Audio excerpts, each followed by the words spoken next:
We're here in Colorado Springs at Springs. Sorry for interrupting you. We're here, but we're not like really here. It's such a weird.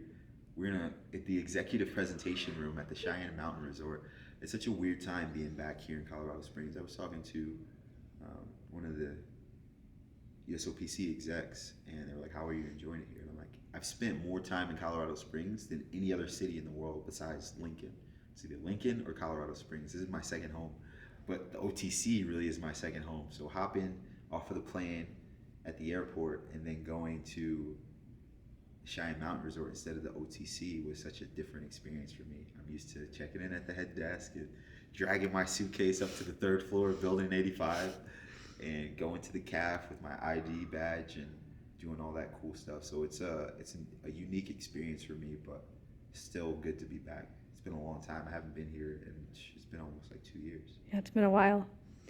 So Olympic trials a couple weeks ago. Yeah. We haven't heard from you much since then. So what's been going on? Well, I just took some time off. I think that after every competition, you want to take some time to reflect, but particularly after one of that magnitude.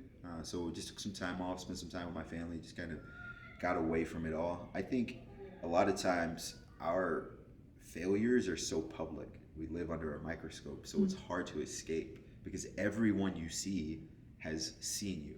So like for the next week and a half, 2 weeks, everyone I saw, "Hey, I watched you wrestle.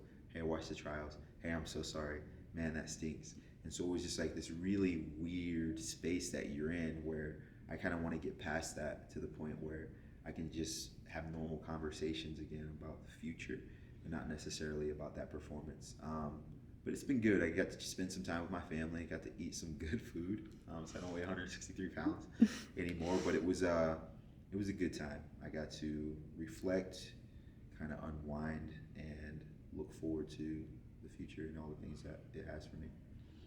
What were some of those biggest takeaways that you had upon reflection? Yeah, I think number one is just technical prowess.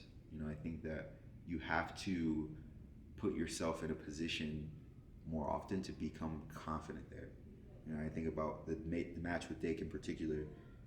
The points in the match where he scored were the points in which he felt strongly, and I didn't feel as confident. I was tentative, and that cost me in those positions. And ultimately, with a guy so stout defensively, you cannot concede easy points. And so I think that the beautiful thing is I'm still close.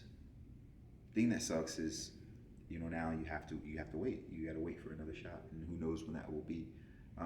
But it gives me something to build off of. So I think immediately I'm thinking about it from the wrestling perspective. What did I do wrong? How can I improve? Went back and watched the video a bunch of times and just kind of broke down the technique, feeling where the positions that I didn't wrestle well, some of the positions that I may have conceded a little too easily, and how I can improve.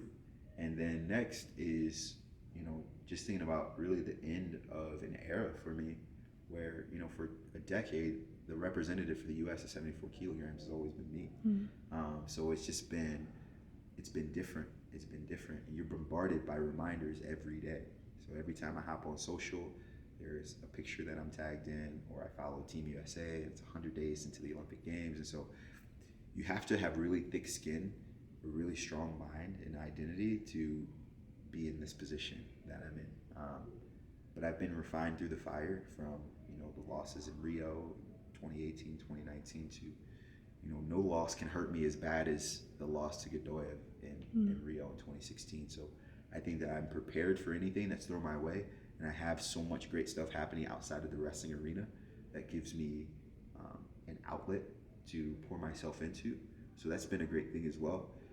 But ultimately, I think that every dog has its day, and it's been mine for a long period of time. So while you have it, you shine as brightly as you can, and when your time is not necessarily like ended, but let's say it's just a period of just relaxation for me. So it's not necessarily a period; it's a comma, a point where I'll be back.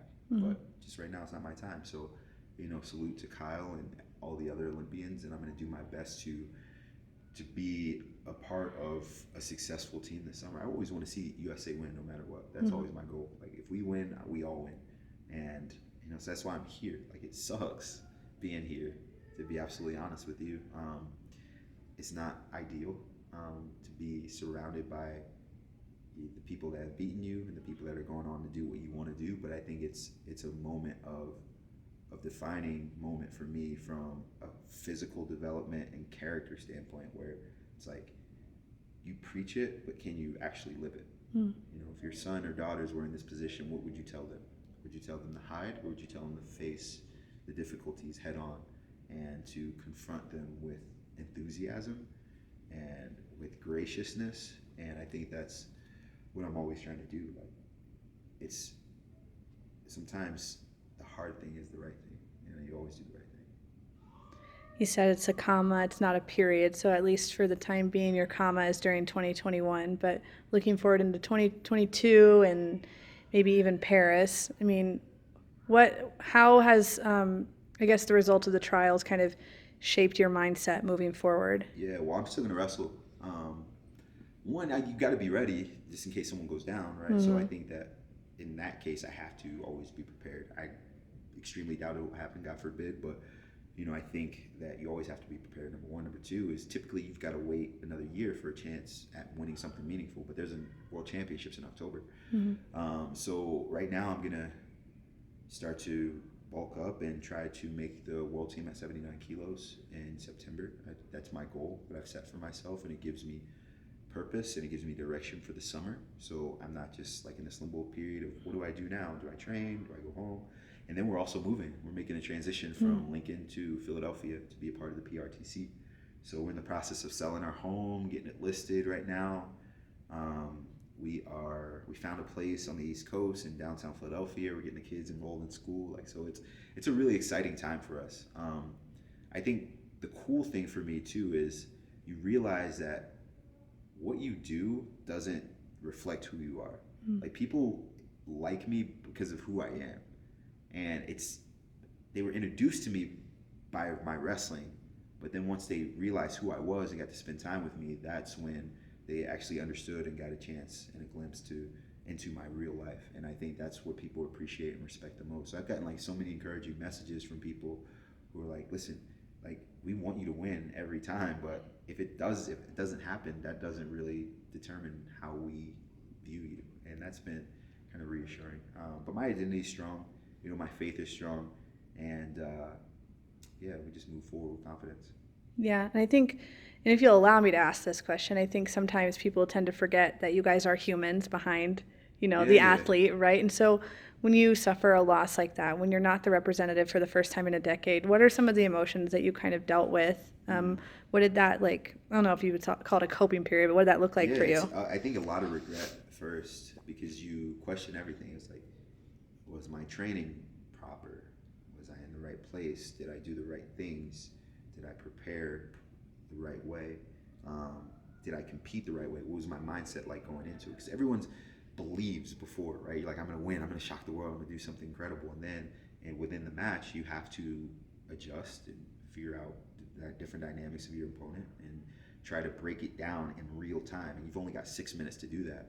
And so if you can't make those adjustments and you get beat, it's just a really difficult thing to reflect on because you spend so much time in preparation for 12 minutes. It's like imagine putting years worth of work into a 12-minute, it's like, all right, guys, this is your lifetime worth of research and you're going to make a 12-minute presentation and that's going to determine how you live for a little bit of time.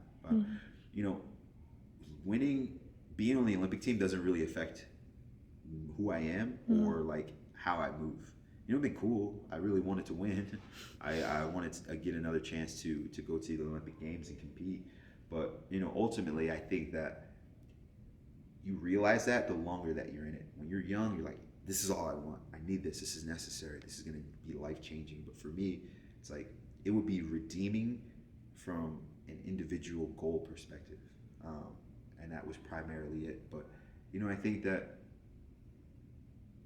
certain days you have to perform, and if it's not your day, then so be it. I think for me, one of the things that I realized was that as I get older, it's hard for me to be my best at all times, right? When I was young, 24, 25, 26, right? Like I was the best guy pretty much every day of the year. So let's say we broke it down. There's 365 days in a year. I was the best guy all 365 days. Now, let's say it's 140 days out of the year. Well, you better hope that your competition is within one of those 140 days.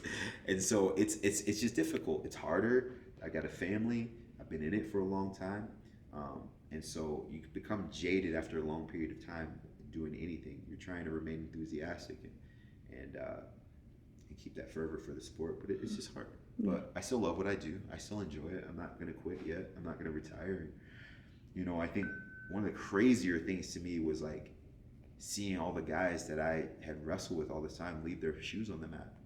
Like during that weekend, and I'm like, man, like what a time to see, you know, all these people leave their shoes on the mat. People that I've grown up with in USA Wrestling, and for them to just end it this way. But did it cross your mind at all? No. I'm gonna end on my own terms. I'll never let a guy. Look, I was scared. You sat there for a while. I was scared. That was just a moment of like deep thought. Yeah. I wouldn't untie my shoes. Never. Very cool. So on a little bit of a lighter note, you've got another baby on the way. Yeah. Another baby number 4, baby Burroughs. We're growing. I tell Lauren, like, people are not going to invite us to parties anymore. We're rolling deep. It's like, listen, this is a small gathering, and you guys are bringing 6 people to our crib. When did you guys find out? We found out. When did we find out? Was this April? We probably found out like late February, and it was totally unexpected because we're like, okay, we're going into an Olympic year and we're making a transition to Philadelphia. Like, let's just wait until we get to Philly, we're settled, and then we'll try again. And then, of course, Lauren can't keep her hands off me. So here we are. But now it's such a tremendous blessing because each of them are all special in their own way. It sounds cliche, but they add an integral part to our family. We can't imagine life without any of them. First, we had Beacon. It was like, man, we love him so much. What would life be like with another child? Now Aura shows up. And then Rise, and now we're rolling. Yeah. So it's really cool, and we're like, what's the next baby gonna be like? Is it a boy? Is it a girl? What type of personality will they have? What will they add to the family dynamic? And that's really cool. So we're excited for the process. We're gonna wait to the birth to find out the sex or gender. And at this point, we're just trying to keep mom happy and healthy at home while she's nauseous some days and going through morning sickness, but also having to take care of the 3 little ones at home. Lauren's a beast. She makes it happen. Yeah. And when are you guys due? October 5th. Okay. Coming up. Yeah. It's the same week as the World Championship. I was going to say Oslo's right then, so huh? Like, it's a crazy time. Very cool. Do you have anything else that you want to add? No, I'm just thankful for this moment. I am going to continue to compete. So I think a lot of people were kind of dwelling in this place where like, what's next? Do you quit? Do you retire? Step away? I love to wrestle. Like I like wrestling, and so I want to continue. And there's something to be said about that. For a long time, I always contemplated this. I'm like, man, I've won a whole lot. Should I just walk away, preserve my legacy, and go, whether it was undefeated or having won multiple titles? But I think at this point, I love what I do and I can still compete at a high level. And there may be a point in time where, I walk in a practice room like, I'm good. I don't want to wrestle anymore. The time hasn't arrived for me yet. And I think the coolest thing is that I feel like I still am willing to learn. And with a new situation now, new training location, new coaches, new staff, and new training partners, I feel like I still have the ability to get better at this sport. And so, it's a fun experience that I'm having, trying to continuously develop. But I also know that what I've seen from the best athletes in the world is that they play until they are absolutely spent. You don't worry about records, legacy, all that stuff are things that you talk about when you finish.